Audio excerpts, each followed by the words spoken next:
Hello. Yeah. Hey, Eric, please come on stage. Eric is the vice president of a public company called Chegg. Talking about the Chegg, I remember not many years ago when I was in grad school, we always talk about the Chegg to kind of pre-owned cheap textbooks. Actually, Chegg has much more business than used books. Actually, it's not therefore now in the AI era. It has AI modeling. It has like AI applications. Actually, Eric is probably the most prominent vice president in Chegg because he's in charge of AI modeling improvement. That's his job, and we are so delighted to have him today. And I'm gonna give the floor to Eric, and he's gonna talk about his vision about AI. Thank you very much. Thank you, everyone. It is a pleasure to be here this afternoon. Thank you for hosting me. CIE, thank you so much for inviting me. I'm very honored to speak today for a lot of reasons. One, this is a topic that is both personal and interesting to me as I continue to learn about the world of AI. Many companies are obviously going through a massive transformation. Chegg particularly was probably the first public company to outwardly say that AI was actually affecting its business, which you can imagine as a public company how challenging that might be. I'll talk a little bit about that through this presentation. So I'm very happy to talk about this specific topic. The second, my father-in-law was actually a member of this organization, I think like 20 years ago. So I'm very honored to, it's kind of an odd way of saying it, but to carry the baton or continue through his legacy, and honored to talk a little bit about, what hopefully is helpful to everyone in this audience. Let's see if I get this right. Down there? Aha, I got it, thank you. So before we go through details, I wanted to start with a little bit of trivia, visual trivia. You feel free to blurt this out, but by any chance, does anyone know what this is a picture of? I'll give you a hint. This was actually, in the Western world, this was a gentleman who, like many people, had the job known as knocker-upper. It was a real job. It was an individual who every single morning before the day of work would begin, would go house to house and knock on people's doors and windows with a stick and say it's time to go to work. This was a job that used to exist a long time ago. We'll try another one. This one might actually look familiar. This was a town crier before the world of TikTok and Twitter, sometime, I think after CNN, no, I'm joking. Before CNN, this is actually how most people got news. And people would go into the center of town to learn and understand what was actually happening in their specific town. I think this wasn't just in the Western world, this was all over the world and how people used to receive news information. The town crier no longer exists today with the innovation of newspapers and magazines and of course Twitter and TikTok. Now this one is an interesting photo. This is a photo of people in New York City striking. These are elevator operators. There was a time, you may remember, where people had the profession of actually sitting in an elevator or standing in an elevator and pressing the button or moving the lever and allowing people to go from floor to floor to floor. This is a photo of the strike that was occurring in the 30s, I think it was in the mid-30s, when elevator operators basically rose together to say they weren't making enough money as elevator operators, and they shut the American economy down for nearly a week. I think the US government lost something like $50 million in just 1 week because people couldn't go to work. People couldn't go into the buildings because no elevator operator would work and actually work the elevator. People were afraid actually to use the elevator because they could probably use the lever or hit the button, but they had never used it before. There was fear that if they tried it themselves, the worst case scenario is the elevator would fall and they would plummet to their death. So this sparked an innovation where self-driving elevators, for lack of a better way of calling it, where you used to, for many of us, I was born in the early 70s, so I don't know any different, frankly. But there was a period of time where it took a transformation of a technology to be able to, actually use the elevator, but it displaced hundreds of thousands of elevator operators all around the world. The interesting thing about this, and the reason why I wanted to show this photo, is it wasn't that the technology disrupted them. It was actually that these individuals actually disrupted themselves. They created this moment because it's not like the technology of the button or the lever didn't exist. Anybody could have used it, frankly. But it was the fact that nobody trusted how it worked. And so while the technology existed, this strike proved, and it actually accelerated the need to create a moment where humans could just hit the button themselves. So interestingly enough, they displaced themselves. It's an interesting symbol or analogy in our time because there's this one, which I think some of the talks today and the conversations that have been happening, there have been many headlines over the last year since GPT rolled out in November of 2022. Lots of articles have come up specifically about this. And I think there still continues to be a lot of fear. I think the panel actually did a really great job trying to talk a bit about, is it a tool or is it a creature? Is it something we should fear? And I think it really comes down to, at the end of the day, what I believe is humans in the loop. So I believe there is a different future. I believe that we have the opportunity not just to think of AI as either friend or foe or tool. I think we have the ability to shape it and define it in all of those things. And I'll explain what I mean by that in a minute. So first, a little bit more of an introduction for who I am. Z did an amazing job of introducing me, so I don't think I can do a much better job. But to give you a little bit of a sense of my background, so at Chegg, I'll explain what Chegg is in a second. But at Chegg, I oversee an operations organization that today has roughly some 500 employees just in the operations organization. But we have roughly about 250,000 different subject matter experts across nearly 30 different disciplines supporting our operations and our services that support our users. I'll explain that in just a second and a little bit of history. The reason why I wanted to share this is this was an interesting, as AI has evolved, there was a moment in time, it feels literally like 10 years ago, but it was literally just in the last year that many of us, when GPT first came out, there was this fear that it was going to displace us. So I'll share a little bit about that in just a second.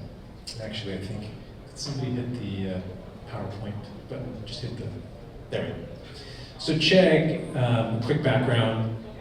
As he mentioned, it is a public company, but it's an education technology company. And actually, let me go through this next slide. So many of you might remember or know Chegg in the context of what it once was. So Chegg IPO'd in early 2013, actually, but before it was a digital-focused company, it started as a textbook rental company, a business that, for many of us that used to have to buy textbooks, you could never rent a textbook. So if you were studying something like Campbell's biology, you would have to pay $300 for one book. And today, it's, you can pay $20 a month, or $30 a month, or $30 for a year because the rental capability just didn't exist. Chegg created that model over 10 years ago. And in that IPO, the interesting thing was being a physical textbook rental company was actually very challenging. It was physically intensive, it was capital intensive. The company was actually running out of money. It had to IPO really to find find new capital and infuse new investments in the company. So after the IPO and new capital infusion, the company then started acquiring various digital assets that ultimately, and actually, oh, there he goes. the company acquired a small little Q&A service, the first education-focused Q&A service that was more peer-to-peer, it was community-based. So one student would ask a question and other students would then answer those questions. And we didn't really think much of it at the time, but we realized that in order for this Q&A service to grow, at its core, while there are many Q&A services that might exist, the thing that will set Chegg and its Q&A product apart is ultimately quality. So it focused its efforts in 2015, not long ago, really honing its operational capabilities and improving its quality operations. Hence why we have such a large network of subject matter experts across 30 different disciplines. So as time went by, we continued to invest in these operations and the business grew. We literally 10x the company in less than 3 years. As a public company, it was amazing. I joined in 2016, so when it was a $5 stock, I thought hitting 12 would be amazing. And then 2019 hit, pre-COVID, it was like a $50, $60 stock, and then COVID hit. And so some of you might remember Jim Cramer on Mad Money used to talk about Chegg and say, oh, Chegg is actually like Peloton, one of the fastest growing companies because we were a company that many users leveraged in COVID times. In that moment, we literally went from, if it had taken us 3 to 4 years to 10x the company, it took us literally less than a year to double from that point. So the size of the company and the size of our operation had really multiplied, and our business had multiplied. The number of questions that we were now seeing, again, questions and answers, students were asking us various questions across 30 different disciplines. All of the questions that we were getting were ultimately answered by humans, by human experts from all over the world. And in a given year in COVID, we would get 20 million questions from a student, from a user, and we would answer nearly 20 million of all of those just through humans. So we thought things were going really well. Even after COVID, when it ended, we found ourselves in this midst of a transformation. But we weren't worried because we knew we were doubling down on quality. We knew that we were continuing to grow. We knew that content continued to be king. And really what we believed was discovery and distribution would be key tenets for really accelerating the continued growth of Chegg. Personalization, really, thinking of it in that context. So then in 2022, November 2022, I found myself in Istanbul. So I was in Turkey, and we were looking to expand our operations in Turkey. And I was at, I can't remember the name of the university, but there were about 50 young people who were at this college in Istanbul. I believe it's known as the Harvard of Turkey. And I asked by show of hands, how many have used Chegg? 3 young people rose their hands. How many of you actually used it? 1 person. And then, again, this is November 2022. And GPT launched in August of 2022. And by show of hands, how many people have heard of GPT? Literally every single person in the room had heard it. How many people have used it? Every single person in the room. And I went back after that day and I literally emailed my leadership and I said, there could be a problem. I literally flew halfway around the world to talk about Chegg. No one knows it. And OpenAI's done nothing. And all of a sudden they're here. Everyone's already used it. No one thought it was going to be an issue because everyone thought it was more of a parlor trick. But at its core, and it was, I think, shared previously, much of what we experience today in AI is primarily a question and answer. It's just a different form of discovery that we have that you're experiencing as a user of AI. So when 2022 hit, when 2023 hit, at the earlier part of 2023, we realized that things started looking odd as a business. So we started seeing a little bit of deceleration. It took us by surprise. Again, I work for a public company, so all of this is public. So publicly we said, we were, again, I believe the first company to say this, we believe we are affected by the advancements of AI and GPT. We are going all in on AI. We will partner with OpenAI, and we're going to transform our entire business, our entire Q&A service to AI. Now in this moment, you're thinking to yourself, well, what does that really mean? No one really knew. But as a company, we started to pivot and transform, and we realigned all of our teams, product engineering, operations, marketing teams, to really realign ourselves towards this transformation. So we started to develop our own AI. Sorry, it's a little slow. And what Chegg AI is we have begun to develop over the last year our own bespoke custom LLMs. We started out using OpenAI and a lot of the open source capabilities, but what we quickly realized was that the quality levels of those machines were not very good. They were generative models. They weren't specifically tuned and trained for the kinds of use cases that our users were ultimately using. And when I speak about the 30 different disciplines that we have, just as an example, our users are primarily college level or advanced level students, and so the kinds of users that we have are in electrical engineering, mechanical engineering, economics, accounting, business degrees. These are very complicated subjects. Now maybe GPT might be good at, and some math solvers are really good at math, but for multi-part questions that are sometimes multidisciplinary, that might span biology and statistics, how does a machine get that right? So we realized that OpenAI couldn't really give us this capability, and we decided to invest in our own development in bespoke custom LLMs for all the various disciplines. How we're building it is based off of our proprietary data set. And I think in the panel earlier, I think Rebecca Yee mentioned that content is everywhere. That is true. And internally, we believe the same thing. 100 million pieces of content at Chegg, we can train a model. So, we're leveraging our data. We're also leveraging our own experts to, essentially train some of the models, but it was more like, let's just give the models a bunch of data.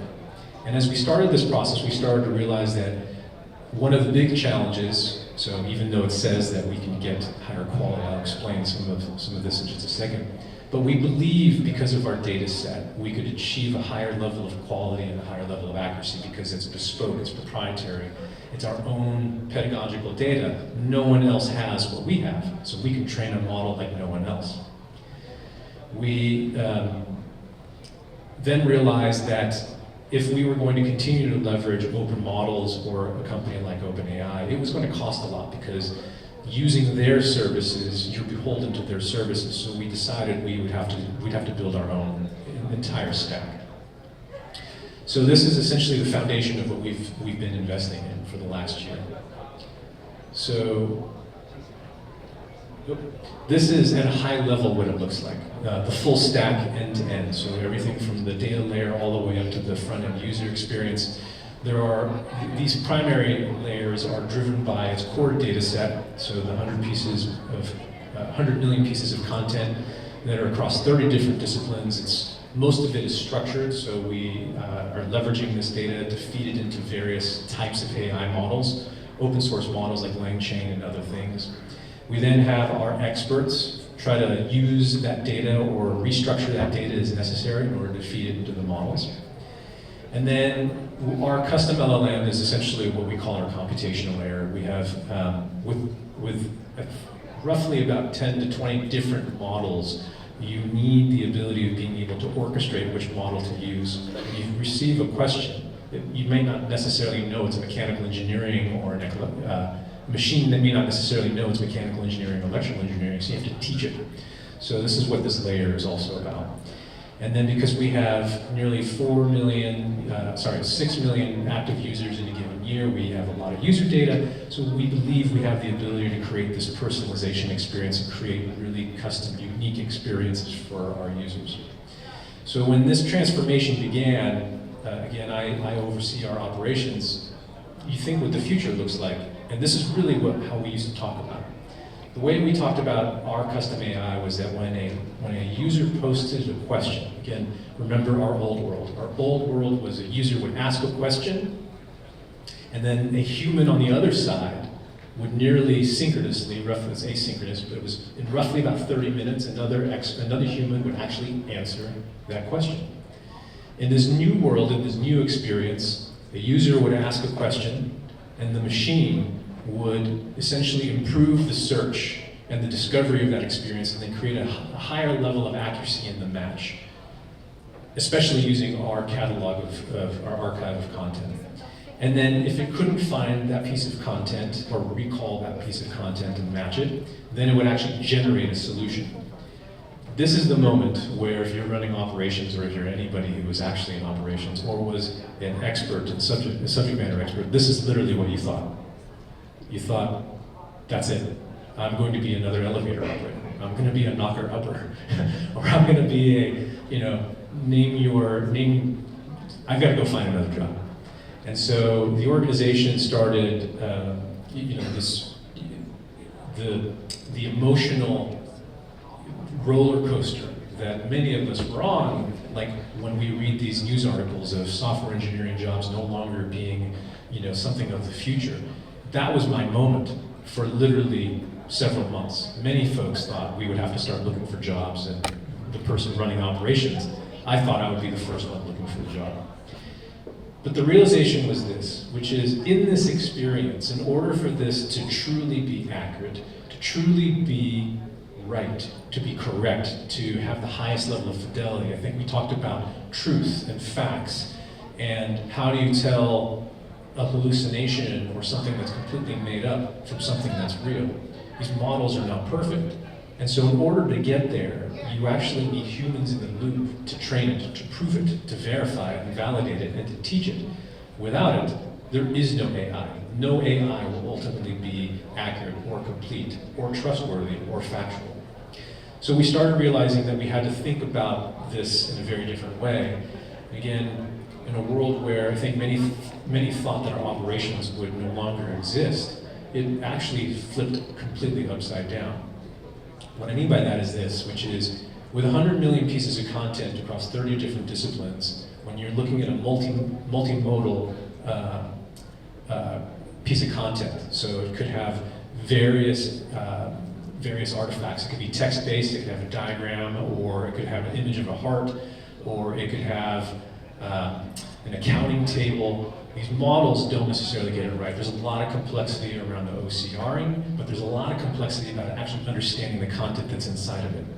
So you need humans to actually look at it and tag it. This isn't much different from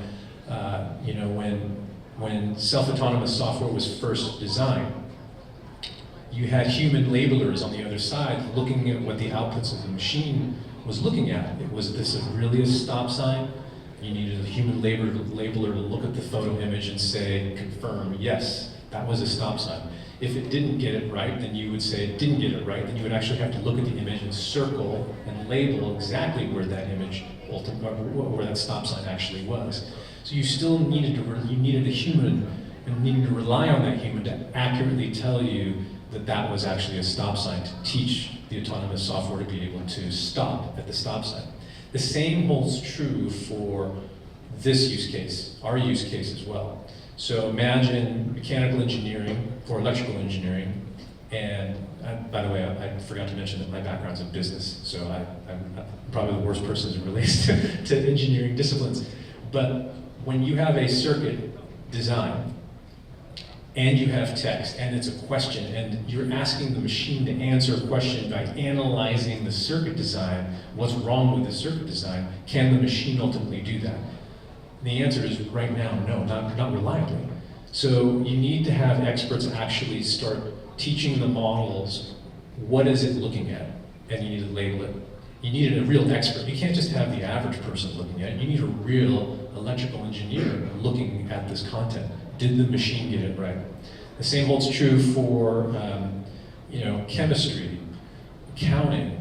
Just average human can't figure. I mean, you could probably circle it. You could probably label, but it may not be accurate. So you actually need true humans with expertise in the loop in this process at the very start to ensure that the content and the data that you're feeding the machines is actually the most accurate and complete.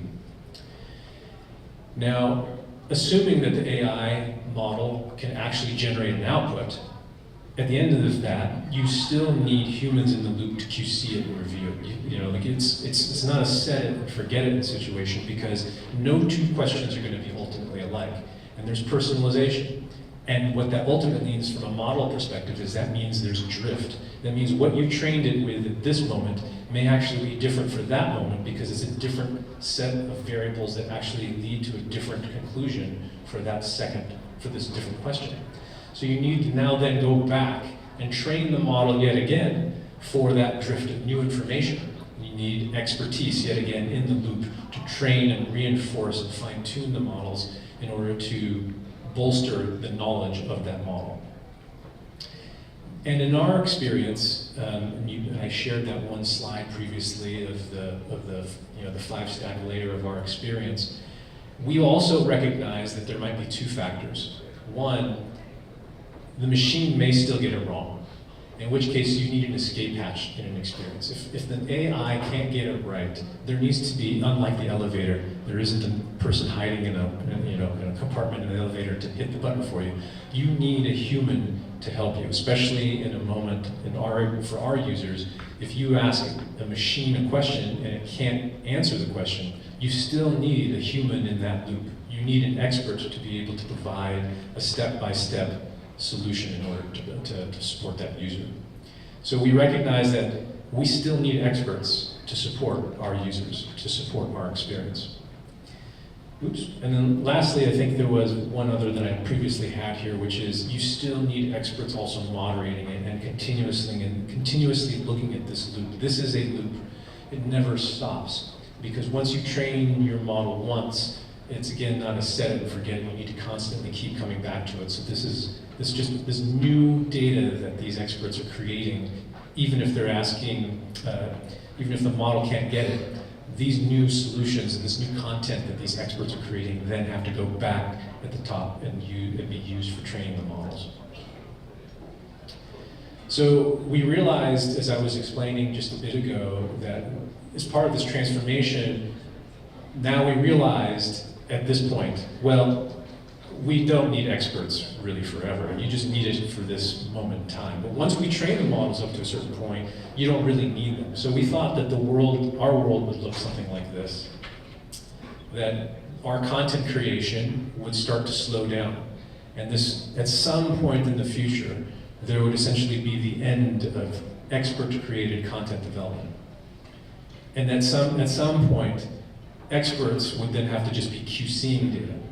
What we've learned is this is actually our reality, because as we continue to put our machines out in front of users, they are becoming more engaged and they're asking more questions, which is really great. But that also means that there are more questions that the machine can't answer, which means we still have a ton of experts answering tons of questions. And that also means that with more questions, we have to QC and fine-tune and continue to reinforce our understanding of how good those models are performing. So if anything, what we've learned is that sign that I previously held up of looking for a job, the human in the loop is actually at the center of everything that we're doing. And I now found myself going from worried about my job to realizing I don't know how to do my job as effectively as I once did because of the complexities and the challenge of having to train these models. So it's become more exciting from that perspective. So what we've learned is that in order for us to actually accelerate, I'll just speed through this, this is at the core of what I call operations as a service and developing and supporting AI, LLM development. You need capabilities that do all of these different things. Everything from content and data preparation, to categorization, to QC and validation, and training, and correcting, and evaluating. But all of that needs to be tied together, not as like one singular capability. These are all capabilities that need to be tied together in one closed system. So how you define your requirements of quality need to go all the way through to the very end, because when you get to the output, that output then needs to be measured by those same level of rubrics and requirements at the front end. So our operations are at the core of everything that we're doing. There might be technologists developing the AI tech, but there are humans still in the loop training those models, and experts who actually understand these topics to be able to create the models that we currently use today. So I think the future I think the reality is that we can find ourselves in a world where anybody could find themselves in the same journey that I've been in the last year. Any industry, any profession, any job, they will go through the same process. Generative AI, is GPT good enough for me? Probably not. Well, then I'm going to need to find a way to either improve its prompts through prompt engineering, or I have to create my own. And there will be tons more custom LLM open source capabilities, which means you need your own data that's bespoke from everyone else. You need your own experts to be able to do that. And it might be you, it might be everyone sitting in this room. It could be your own data, and you are the expert in the room who is building your own custom LLM. But I believe that without that human in the loop, there is no quality AI. So I believe every custom AI model should function just in the same way that I showed you earlier. But this would be your version, not just my version, but our version. Every individual, every company will go through a very similar exercise. So I'll leave you with this, which is AI could eliminate jobs, but I'm reminded also of this. So back in the early 2000s, this thing came out. I don't know if folks aren't familiar, this is called Excel. And when this came out, most people thought Excel was going to be the accountant killer, the analyst killer, the finance analyst killer, anybody who ever actually had a profession that used a tabular or columnar pad was going to be out of work. But what Excel actually did was it created the ability for everyone to be an analyst, everyone to be a finance person, everyone to be an accountant. So I think that there's a real chance that with AI we have the ability to be anything that we want, and we have that choice. So I'll leave you with this, which is no matter what that transformation, that future looks like, whether it's friend or foe, we are actually always going to be at the center, and we will always be the human in the loop, controlling the destiny of what this model, or what those models will ultimately look like, because it will be powered by all of you. Thank you.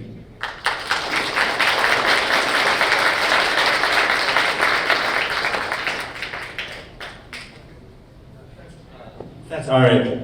So the time is pretty tight this afternoon, so we're not gonna have a Q&A session for Erik, but Erik generously agreed he would stay through probably a half an hour. So if you do have questions, please find Erik at the back of the room. Also, after Erik's talk, I felt a sense of relief as long as humans like us, like you and me, have that expertise, have that quality, so our jobs won't be replaced anytime soon. We're always stay in the loop, right? Okay, cool, Erik. Please, our Dana, also Yan Shu, please, okay, Raymond here. Yeah, Raymond, please. Yeah, that's okay, Erik. So here. Yeah, thanks, Erik. Yeah, let's give a round of applause, please.